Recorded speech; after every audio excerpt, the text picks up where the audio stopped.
देखिए, state crime record bureau किसी भी स्टेट के उठा कर ले लीजिए, विशेष तौर पे जहाँ पर भाजपा सत्ता में है, और नेशनल क्राइम रिकॉर्ड ब्यूरो के डेटा देख लीजिए, साफ तौर पे दिख रहा है कि दलित आदिवासी उत्पीड़न के मामले बड़े ही बड़े हैं। आज भी सफाई कर्मी नाली में उतरकर मर रहा है, एक दलित समाज के व्यक्ति को जिंदा जला दिया है, दलित बहुन बेटियों के ऊपर रेप हो रहे, बिहार में 11 साल की दलित बेटी के ऊपर बलात्कार हुआ, उसको बिस्तर तक नहीं मिला, उसको बेड भी नहीं मिला। इस वक्त मेरे साथ बातचीत करने के लिए कांग्रेस विधायक जिग्नेश मेवानी जी हैं। सर, आज आपने एक प्रेस वार्ता की और उसमें मोदी सरकार पर कई आरोप लगाए हैं कि देश भर में दलितों पर, ओबीसी पर, आदिवासियों पर अत्याचार बढ़ रहे हैं। आप इस प्रेस वार्ता के माध्यम से सरकार से क्या मांग कर रहे हैं? देखिए, स्टेट क्राइम रिकॉर्ड ब्यूरो किसी भी स्टेट के उठा कर ले लीजिए, विशेष तौर पे जहाँ पर भाजपा सत्ता में है, और नेशनल क्राइम रिकॉर्ड ब्यूरो के डेटा देख लीजिए, साफ तौर पे दिख रहा है कि दलित आदिवासी उत्पीड़न के मामले बड़े ही बड़े हैं। एट्रोसिटीज़ की घटनाएं और भी हो रही है, दलित मुसलमान आदिवासी डीएनटीज़ के ऊपर और भी हमले हो रहे हैं।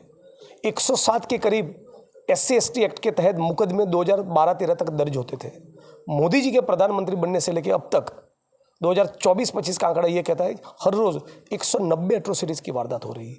पहले एक साल में पूरे इंडिया में 35,000 के करीब केस रजिस्टर्ड होते थे, आज 55-60 हज़ार एट्रोसिटीज़ हो रही है। तो इन सभी मामलों में मोदी जी को कभी तो मुंह खोलना चाहिए, देश के गृह मंत्री को बोलना चाहिए। गुजरात में इतनी एट्रोसिटीज़ की वारदातें हो रही, हज़ारों एकड़ दलितों की ज़मीन पे गुंडे घुसे हुए, आज भी सफाई कर्मी नाली में उतरकर मर रहा है, एक दलित समाज के व्यक्ति को जिंदा जला दिया है, दलित बहुन बेटियों के ऊपर रेप हो रहे, बिहार में 11 साल की दलित बेटी के ऊपर बलात्कार हुआ, उसको बिस्तर तक नहीं मिला, उसको बेड भी नहीं मिला, उसने एम्बुलेंस के अंदर अपना दम तोड़ दिया। तो इन तमाम मामलों में मोदी जी का क्या कहना है?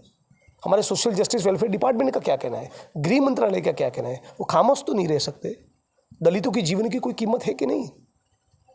लेकिन मोदी सरकार तो उल्टा कांग्रेस पर आरोप लगाती है कि उनकी सरकार के दौरान ज़्यादा अत्याचार होते थे। अरे आंकड़ा साफ दिखा रहा है ना, वो तो कहते हैं, वो RSS के लोग तो लिख चुके हैं, हम बाबा साहब अम्बेडकर के संविधान में मानते नहीं, हमको तो मनुस्मृति चाहिए। इनकी रगों में सिंदूर नहीं, मनुस्मृति का प्रभाव बहता है। सर, राहुल गांधी जी ने जो नरेंद्र सरेंडर वाला बयान दिया था, उसको लेकर लगातार बीजेपी हमलावर है। वो कह रहे हैं कि देश का अपमान किया है, और वो कह रहे हैं कि ऐसी भाषा का इस्तेमाल किया है जो पाकिस्तान में भी किसी ने नहीं किया। कांग्रेस पार्टी ने स्वतंत्रता के आंदोलन की नींव रखी। कांग्रेस पार्टी ने स्वतंत्रता के आंदोलन के दौरान लाखों लोगों ने बलिदान दिए, लंबी लंबी जेलों की यात्राएं झेली। RSS कहाँ था? RSS तो तब भी नहीं था, वो तो गांधी जी के ऊपर हमला बनाने की स्ट्रेटेजी बना रहा था।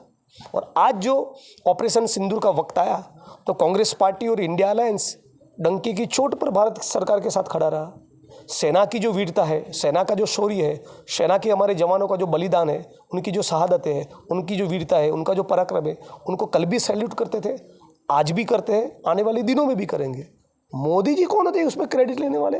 उन्होंने तो अमेरिका के सामने घुटने टेक दिए है, सरेंडर कर दिया है। बताइए ना मोदी जी कहाँ है वो टेररिस्ट? ये तो सवाल पूछा जाना चाहिए कि नहीं चाहिए? कहाँ है आतंकवादी? जिन लोगों ने हमारी बहनों के सिंदूर उजाड़े, वो टेररिस्ट की गिरफ्तारी क्यों नहीं हो रही है?